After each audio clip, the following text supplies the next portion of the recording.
Assalomu alaykum hurmatli o'quvchilar. Bugun sizlar bilan biz chiziqli tenglamalar, kvadrat tenglamalar va eng asosiy matematikaning fundamental mavzularidan biri vid teoremasi haqida gaplashamiz. Demak, birinchi sizlar bilan ko'radigan narsa do'stlar, bu chiziqli tenglamalar. Birinchi tenglama nima degan savolga bu oddiy narsa. Noma'lum son qatnashgan tenglikka tenglama deyiladi. Bu haqida hammamiz ma'lumotga egamiz. Eng kerakli bo'lgan do'stlar chiziqli tenglamalardagi eng asosiy bo'lgan ikkita joyini aytib o'tib ketaman sizlarga. Demak, chiziqli tenglamalar qachon cheksiz ko'p yechimga ega bo'ladi, qachon yechimga ega bo'lmaydi va qachon yagona yechimga ega bo'ladi. Demak do'stlar, biz sizlar bilan tenglamani yechishimiz davomida barcha noma'lumlar yo'qolib ketib, ikkala tomon bir xil tenglikka kelib qoladigan bo'lsa, bunday chiziqli tenglama do'stlar cheksiz ko'p ildizga ega tenglama deyiladi. Ya'ni biz x ning o'rniga xohlagan sonimizni keltirib qo'yadigan bo'lsak, tenglik bajarilaveradi. Agar tenglamani yechishimiz davomida barcha noma'lumlar yo'qolib ketib, noto'g'ri tenglikka kelib qoladigan bo'lsak, bunday tenglama bo'sh to'plam, ya'ni haqiqiy yechimga ega bo'lmagan tenglama deyiladi, hurmatli o'quvchilar. Demak, mana bu tenglamalarni hozir ishlab ko'radigan bo'lsak do'stlar, biz bilamiz sizlar bilan tenglamalar yechishdan oldin undagi daraja bo'lsa darajaga oshiramiz, qavslar bo'lsa qavslarni ochamiz. Ana shunday ishlarni amalga oshirib olamiz.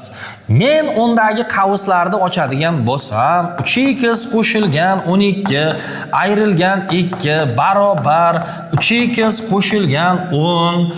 Demak, x larni bir tomonga o'tkazadigan bo'lsak, 3x ayrilgan 3x barobar 10. 12 dan 2 ni ayiraman 10 bo'ladi. Nariyoqqa o'tkazadigan bo'lsa minus 10 bo'ladi. Ko'rib turibsizlar 3x bilan 3x ketadi, 0 bo'ladi. Ko'rib turibsizlar 10 bilan 10 ketadi, 0 bo'ladi. Men boya aytib o'tdim do'stlar, agar tenglamamizning ikkala tomoni bir xil tenglikka kelib qoladigan bo'lsa, bunday tenglama nima edi? Yaxshi, cheksiz ko'p ildizga ega tenglama deyiladi. Yaxshi. Ikkinchisini ko'radigan bo'lsak, hurmatli o'quvchilar, qavslarni ochamiz. Qavslarni ochishdan oldin har bittasiga ko'paytirish degan taqsimot qonunini eslab olamiz.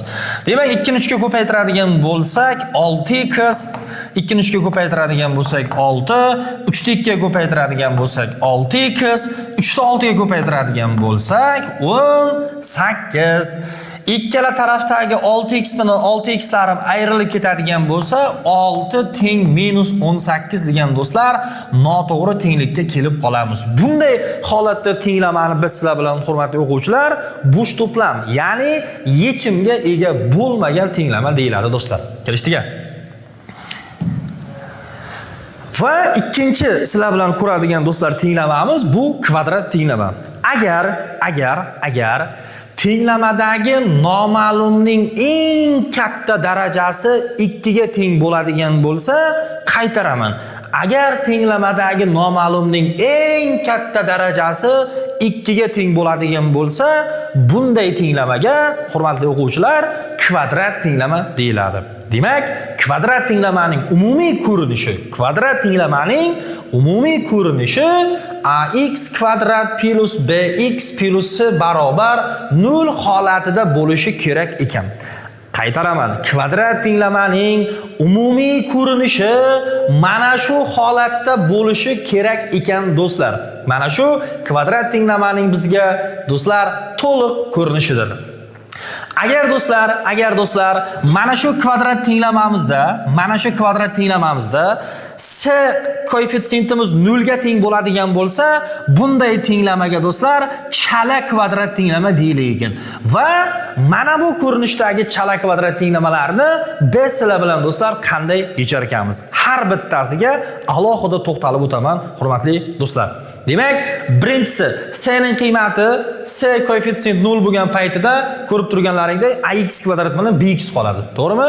Endi biz sizlar bilan do'stlar bunday holatdagi tenglamalarni qanday qilib yechar ekanmiz? Demak, mana bizga misol berilgan bo'lsin. Masalan, 2x ning kvadrati minus 5x barobar 0. Mana bu holatdagi chala kvadrat tenglamani do'stlar biz sizlar bilan yechishimiz uchun undagi umumiy ko'paytuvchini qavusdan tashqariga chiqarib olamiz do'stlar. Ha, ikkalasida ham nima bor bizga? Albatta do'stlar, x bor. X ni chiqarib oladigan bo'lsak, birinchisi 2x, keyingisi 5 barobar 0 qoladi. Men do'stlar, mana bu ko'rinishdagi tenglamani yechishim uchun har bitta ko'paytuvchini 0 ga tenglayman. Birinchi ko'paytuvchini 0 ga tenglasam, x teng 0, ikkinchi ko'paytuvchini 0 ga tenglasam, mana ikkinchi ko'paytuvchini 0 ga tenglasam, 2x - 5 teng 0, 5 ni nariga o'tkazdim 5 va mana bundan x ni topadigan bo'lsak, 5 taqsim 2. 5 taqsim 2 bu albatta do'stlar 2,5 degani.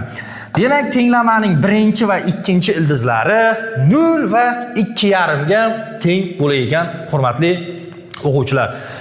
Biz sizlar bilan endi chala kvadrat tenglamaning ikkinchi ko'rinishiga to'xtalib o'tadigan bo'lsak, mana bu ko'rinishdagi chala kvadrat tenglamani qanday qilib sizlar bilan do'stlar yechib o'tishimizni hozir ko'rsatib o'tamiz hurmatli o'quvchilar. Demak, bu holatdagi chala kvadrat tenglamani do'stlar, bu holatdagi chala kvadrat tenglamalarni yechishimiz uchun quyidagi holatlarga e'tibor qaratamiz do'stlar. Mana bizga misol berilgan bo'lsin, x kvadrat minus 9 barobar 0 holatidagi chiziqli tenglama, chala kvadrat tenglamamiz berilgan bo'lsin. Demak, men x kvadratni topadigan bo'lsam, x kvadrat teng 9 bo'ladi.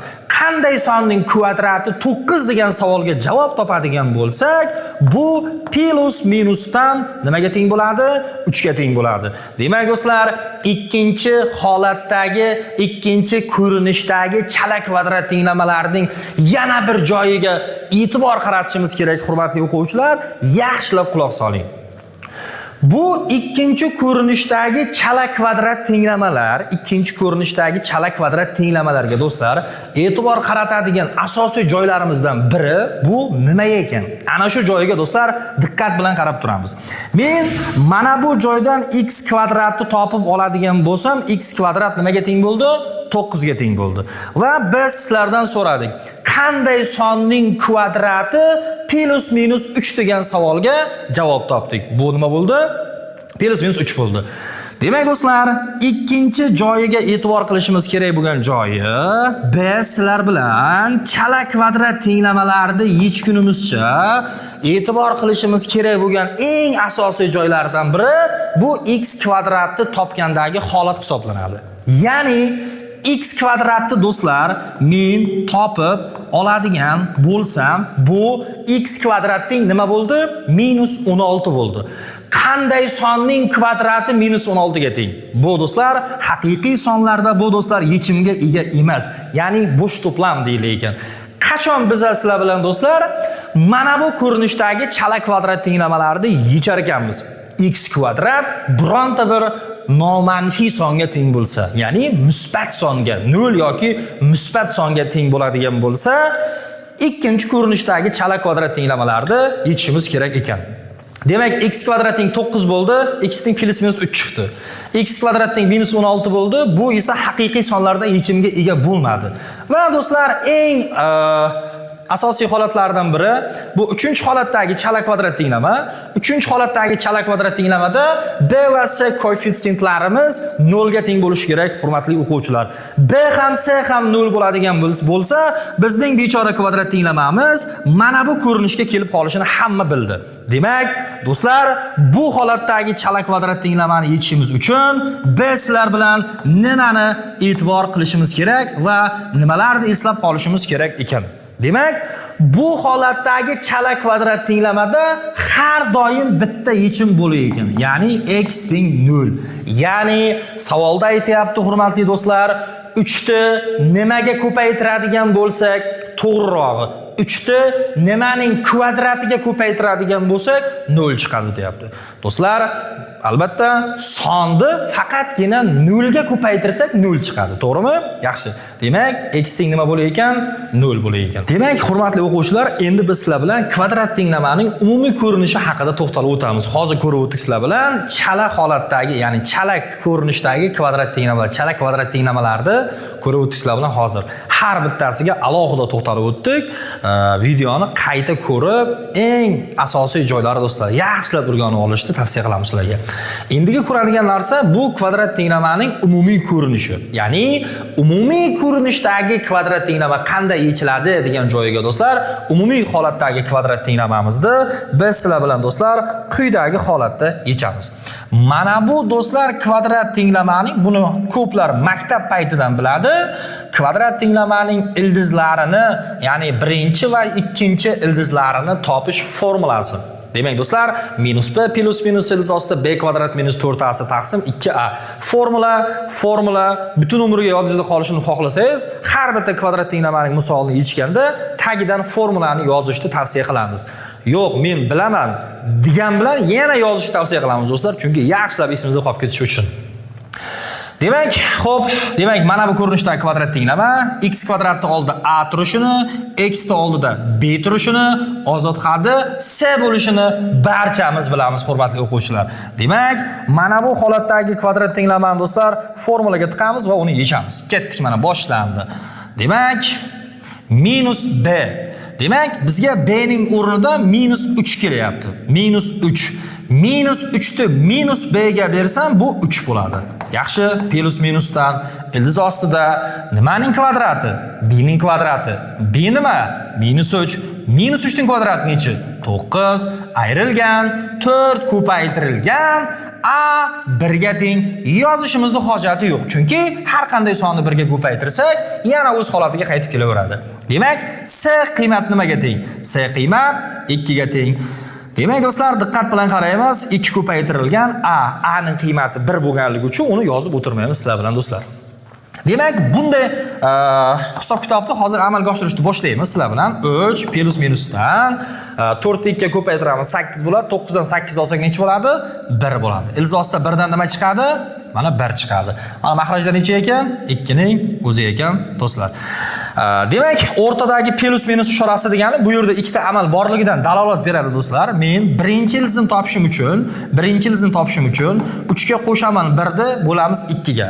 Ha, birinchisini topish uchun qo'shamiz ekan degan narsani hayolimizga keltirishga hojat yo'q. Chunki xohlasak qo'shamiz, xohlasak ayiramiz do'stlar. Muhimi biz sizlar bilan mana shu ikkita amalni bajarsak bo'lgani. Demak, buning qiymatini tugatib qo'yamiz oxirgacha. 3 ga 1 ni qo'shsak 4 bo'ladi. 4 ni 2 ga bo'lsak 2 bo'ladi do'stlar. Demak, x2 ni topishim uchun endi 3 dan 1 ni ayiraman, bo'laman 2 ga. 3 dan 1 ni ayirsam 2 bo'ladi, 2 ni 2 ga bo'ladigan bo'lsak 1 bo'ladi. Demak, tenglamaning ildizlari 2 va 1 ekan, hurmatli o'quvchilar. Do'stlar, sizlar bilan ko'radigan keyingi tushunchamiz bu V teoremasi. V teoremasi bu nima uchun kerak? Do'stlar, V teoremasi kvadrat tenglamalarning ildizlarini og'zaki hisoblash uchun va eng muhim narsa kvadrat tenglamaning ildizlari yig'indisini va ildizlari ko'paytmasini og'zaki hisoblash uchun do'stlar eng kerak bo'ladigan teoremalarning eng zo'ri bu V teoremasi hisoblanadi, hurmatli o'quvchilar. V teoremasi nima deydi? Mana bu ko'rinishdagi bizga keltirilgan kvadrat tenglama berilgan bo'lsin. Keltirilgan kvadrat tenglama do'stlar berilgan bo'lsin.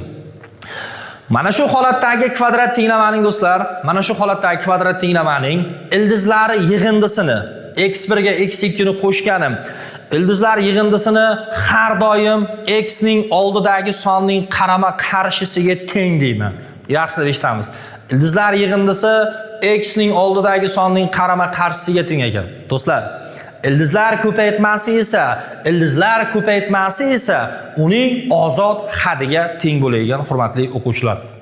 Mana bizga mana bu ko'rinishdagi tenglama berilgan bo'lsin, kvadrat tenglama berilgan bo'lsin do'stlar. Mana shu kvadrat tenglamaning ildizlar yig'indisi nimaga teng? Ildizlar yig'indisi nimaga teng desa, biz sizlar bilan V teoremasini eslaymiz. V teoremasi nima deydi? Ildizlar yig'indisi x ning oldidagi sonning qarama qarshisiga teng dedi. Ildizlar yig'indisi x ning oldidagi sonning qarama qarshisi. Nimasi? Qarama qarshisi. Ha, x ning oldidagi son necha? -4. -4 ning qarama qarshisi +4. Mana ildizlar yig'indisi nimaga teng? 4 ga teng. Ildizlar ko'paytmasi ozod hadiga teng. Ozod hadining qarama qarshisi deganim yo'q. Ozod hadining o'rnida qanday son turgan bo'lsa, o'shaning o'ziga teng bo'lar ekan. Ildizlar ko'paytmasi nimaga teng bo'lar ekan? -dan 1 ga teng bo'lar ekan, hurmatli o'quvchilar. Demak, V teoremasi yordamida do'stlar, biz sizlar bilan mana shunday holatdagi kvadrat tenglamalarning ildizlar yig'indisini, ildizlar ko'paytmasini og'zaki hisoblashimiz mumkin, hurmatli o'quvchilar. Mana do'stlar, mana shu kvadrat tenglamaning ildizlar yig'indisini topdisin. Topdiga 7. Ildizlar ko'paytmasini topdisin. Topdiga 6. Ildizlarini top deyish mumkin. Do'stlar, shunday ayrim kvadrat tenglamalar bor, lekin barchasi emas. Ayrim kvadrat tenglamalar bor, do'stlar. Ildizlarini og'zaki hisoblab topishim mumkin do'stlar. Mana ildizlar yig'indisi bilan ildizlar ko'paytmasi 7 bilan 6 ligini bildik. Yig'indisi 7 ga teng, ko'paytmasi 6 ga teng. Endi men o'ylayman. Ikkita son bor. Yig'indisi 7 ni beradi. Ana shu sonning ko'paytmasi 6 ni beradi. Yig'indisi 7 ni beradi, ko'paytmasi 6 ni beradi. Bu qanday son? Ha, bu son albatta do'stlar to'g'ri topdingiz. Bu son 1 va 6 sonlaridir. Demak, haqiqatan do'stlar 1 ga 6 ni qo'shib yuboradigan bo'lsak 7 ni beradi. 1 ga 6 ni ko'paytirib yuboradigan bo'lsak bu 6 ni beradi. Demak, quyidagi tenglamaning ildizlari 1 va 6 ekan, hurmatli o'quvchilar. Keyingi holatdagi misollarimizga e'tibor qiladigan bo'lsak do'stlar, V teoremasini do'stlar yaxshi mukammal o'rganib olishimiz uchun biz sizlar bilan eng asosiylaridan do'stlar biri bu mana bu tengliklarda do'stlar bilib olishimiz kerak. Eng kerakli bo'ladigan joyi do'stlar V teoremasida. Demak, ildizlari kvadratlari yig'indisi x1 kvadrat plus x2 kvadrat har doim teng bo'ladi. x1 plus x2 ning kvadratiga ayrilgan ikkita x1 x2 ga. Ya'ni x1 plus x2 ning kvadratini ochib yuborsam, x1 kvadrati, x2 ning kvadrati plus ikkita x1 x2 mana bu bilan ayriladidagi natijada tenglik o'z holatiga qaytib keladi do'stlar. Demak, do'stlar, mana bu kvadrat tenglamani bergan va mana bu yig'indini hisoblayapti. Demak, men do'stlar, bu yig'indini hisoblashim uchun bularga mahraj beraman. Mana bunga x bittadan, mana bunga x ikkitadan. Demak, x1 kvadrat, x2 kvadrat, mahraj, ikkalasining nimasi? Ko'paytmasi do'stlar. Demak, mana bu surat bizga tanish. Albatta, mana do'stlar aytib o'tdik. Ya'ni ildizlar kvadratlari yig'indisi har doim nimaga teng bo'lar ekan? Ildizlar kvadratlari yig'indisi har doim do'stlar mana bunga teng bo'lar ekan bizga. Mahrajda esa x1 ko'paytirilgan x2 ekan. Demak do'stlar, endi qo'yishni boshlayman. Ketdim. Ildizlar yig'indisi nimaga teng? V teoremasidan ildizlar yig'indisi. V teoremasidan ildizlar yig'indisi. Birinchi navbatda berilgan tenglama keltirilgan kvadrat tenglamaligiga e'tibor qilishimiz kerak. Do'stlar, agar V teoremasiga doir misollarni ishlashda mana bu x kvadratning do'stlar, mana bu x kvadratning oldida mana bunday bitta son bo'ladigan bo'lsa, x kvadratning oldida do'stlar bironta son bo'ladigan bo'lsa, shu narsani eslab qolamiz. Ildizlar yig'indisi 3 ga teng. Agar x kvadratning oldida do'stlar son bo'ladigan bo'lsa, o'sha yig'indini bosh koeffitsiyentga bo'lish esimizdan chiqmasin do'stlar. Tushunarlimi? Demak, agar x kvadratning oldida do'stlar bironta son bo'ladigan bo'lsa, yig'indisini shu songa bo'lib, ko'paytmasini ham shu songa bo'lib yozishimiz kerak ekan do'stlar. Demak, bizning hozir berilgan kvadrat tenglamamizning ildizlar yig'indisi nimaga teng? X ning oldidagi sonning qarama qarshisiga teng. Albatta, 3 ning nimasi? Kvadrati. 2 ko'paytirilgan ildizlar ko'paytmasi nimaga teng? Ildizlar ko'paytmasi ozod xatga teng. Ozod xat esa -3 ga teng. Ildizlar ko'paytmasi nimaga teng? -3 ga teng. Mana yozdim. Endi hisoblash boshlandi mana. 3 ning kvadrati 9, -2 ni -3 ga ko'paytirsak 6, mahrajda -3 ning o'zi. Demak, tepa 15, past -3, natija -5 ekan deymiz do'stlar. Yaxshi. Keyingi misolimizga o'tadigan bo'lsak, hurmatli o'quvchilar,